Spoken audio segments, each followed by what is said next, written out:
Welcome back to my channel, everyone. I'm Charles from Charles in Photography.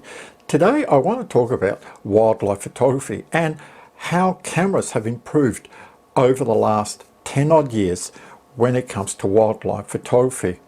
Now, I've been using the Nikon D500 for my wildlife photography with the Nikon 200 to 500mm lens for around a year now. And for wildlife, it's about the best kit that you can buy if you're shooting in Nikon. Before my D500, I had the Nikon D7500, and I've done a video comparing the D7500 to the D500, and I'll put a link in the description up here where you can take a look at this video, and I state the pros and cons for both cameras. And if you don't have the money to get the D500, then the D7500 will still do a very good job. The only reason I sold the D7500 and bought the D500 was I really want to take my wildlife photography up to the next level, because the one thing that I found with the D7500 was the autofocusing system was just too slow for me. I was just missing some vital shots.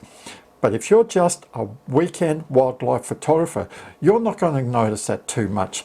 You might miss the odd frame, but you're saving yourself around $1,000, which could be better put into other gear, another lens if you wanted to.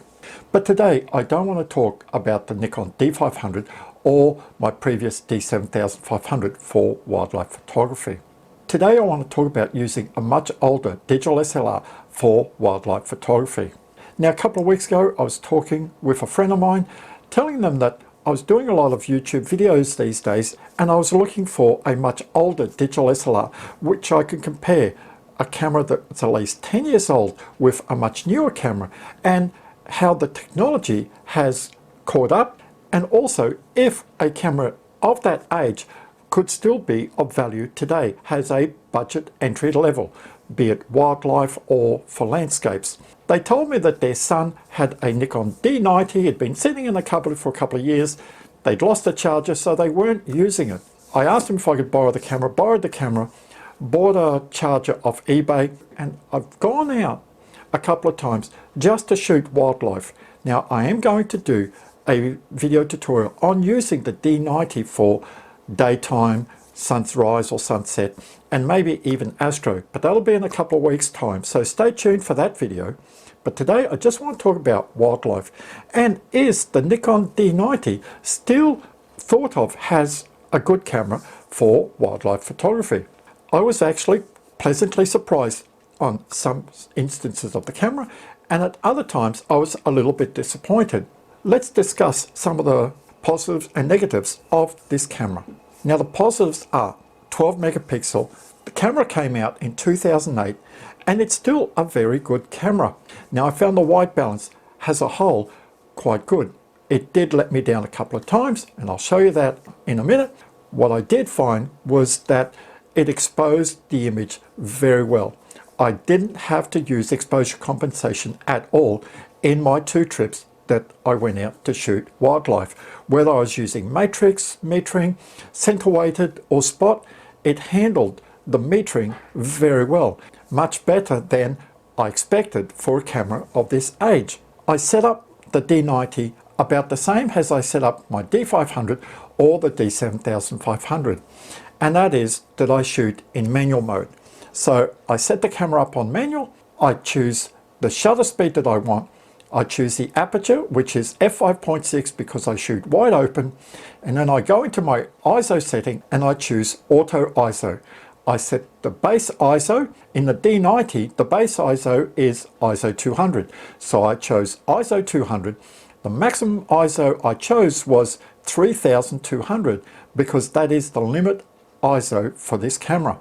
If you want to go higher than ISO 3200, you have to go to H1, and that will give you ISO 6400. I didn't want to do that. I want to stay with just the normal ISO settings. So ISO 200 to ISO 6400. Now, when you're shooting in manual mode with the settings that I gave you, you can use exposure compensation.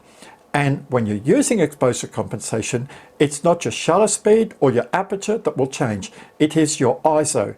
So if you've underexposed the image, you can use exposure compensation and it will increase your ISO. It won't affect your shutter speed or your aperture that you've set. Now, I found two things that really bugged me with this camera. One was that I couldn't set an aperture higher than f5.6. So even though I shoot all my wildlife at f5.6, if I wanted to go up to f8, I was unable to do that. Now, I tried every mode possible on the camera: shutter priority, aperture priority, auto, program mode. None of these gave me higher than f5.6. I thought it could have been a problem connecting between the lens and the camera, so I picked up another lens, my Nikon 18-140. I found I could adjust the aperture. So I've sent a message to Nikon. If I get a reply from Nikon about this, I will leave it in the description box of this video and you can read their reply.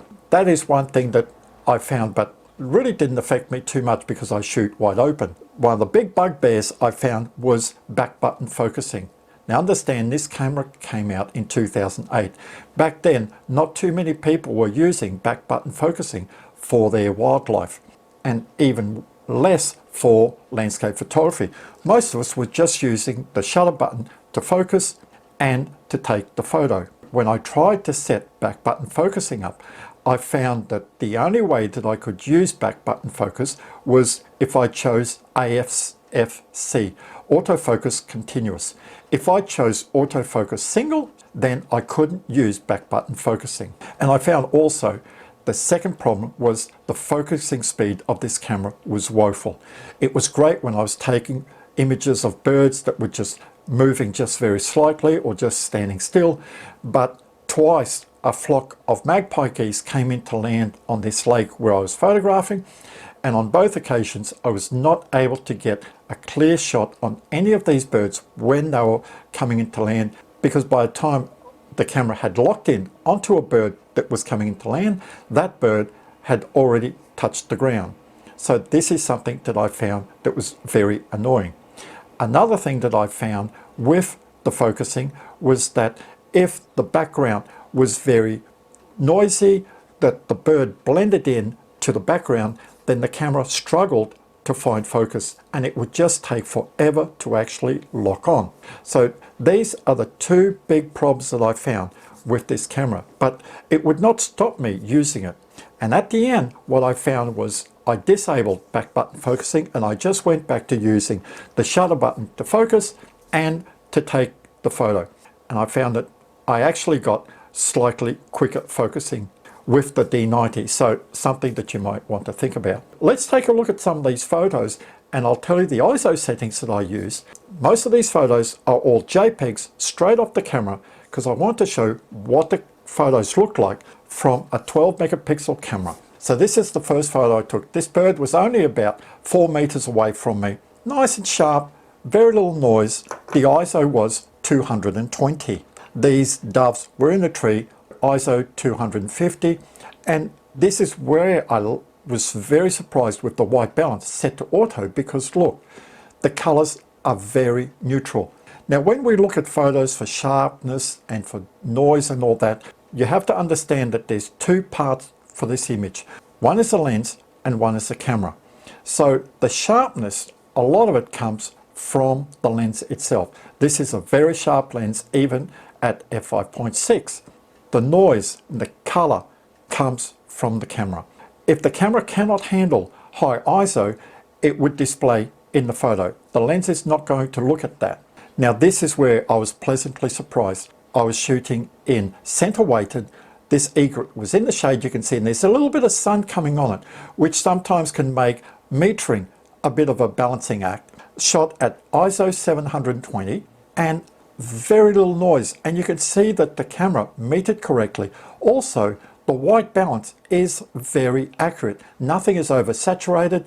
It looks very natural. This is the same image cropped just to show you that there's very little digital noise at ISO 720. In today's cameras, we might scoff and say like, ISO 720 isn't that high at all. But for a camera of that age, it is, because I own the two previous versions in the Nikon range, the Nikon D70S, which was a 6 megapixel camera, and then the Nikon D80, which was a 10 megapixel camera. And I took the Nikon D80 when I lived in Thailand for 3 years, and I found if I was using that camera at ISO 800 or above, it was like having somebody use a 12 gauge shotgun onto the photo. You just had so much digital noise. All they were good for, if I was photographing at that, was just to show to friends saying, hey, I went out to this night market and this is what it looked like. So I was very pleasantly surprised that it handled ISO 720 and above so well. Now here is where I found that this camera had problems with white balance, especially set at auto. This bird is just sitting on a pipe. In the background is the lake. The sun is reflecting off the water and it's confusing the metering on the camera for the white balance, and it's turning the whole image a very warm color. This is something that my Nikon D7500 or the D500 doesn't do. And even the Nikon D7000, which was the next model up, didn't do this. So Nikon must have fixed this problem with their cameras between the D90 and the D7000. Now this is what the image looks like once it's edited. You can see I was able to correct the white balance and give myself a very nice image. This photo of a little grab, these little water birds are only about 10-12 centimeters long. And this is where I found the limitations of the 12 megapixel camera compared to the newer cameras. Because at that distance, I could not get a very sharp photo. Even setting the shutter speed at 1/1000th of a second, I couldn't get it sharp, and it wasn't because of the lens, it was just the distance with the 12 megapixel camera. And this is what it looks like close up. This was shot at ISO 800, and you can see there's a bit of noise now because I've really tried to sharpen the image up to give it a much sharper look, but the head is still slightly blurred. This last image here, I want to show you how good this camera is with high ISO. This kookaburra was sitting in the tree. The sun is coming from the back. You can see that. Metering was set to matrix, and this really surprised. This image shot at ISO 720, and I'll crop it in now, and you can see around the top of the head and the beak, you can see a bit of noise there, but nothing that a bit of noise reduction wouldn't fix in post-processing.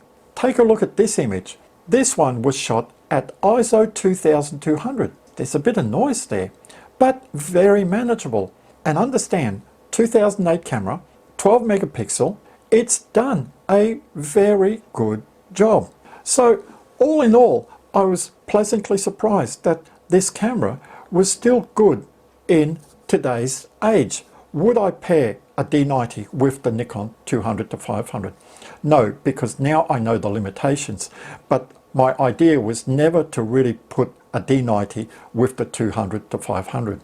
My idea was that I was just looking at a budget camera that I could buy for my daughter because she really likes wildlife photography, that I didn't have to spend too much money on, and then I would buy a older version of the Nikon 70 to 300 millimeter lens so that she could use it as a walk around to take photos of wildlife when she comes out with me. It would do a very good job. There are limitations on it, but you can pick up this camera secondhand for around $350, $400, and a 70 to 300 for around $250. So all up maybe $600 or $700, and you would get a very good wildlife camera at a very budget price.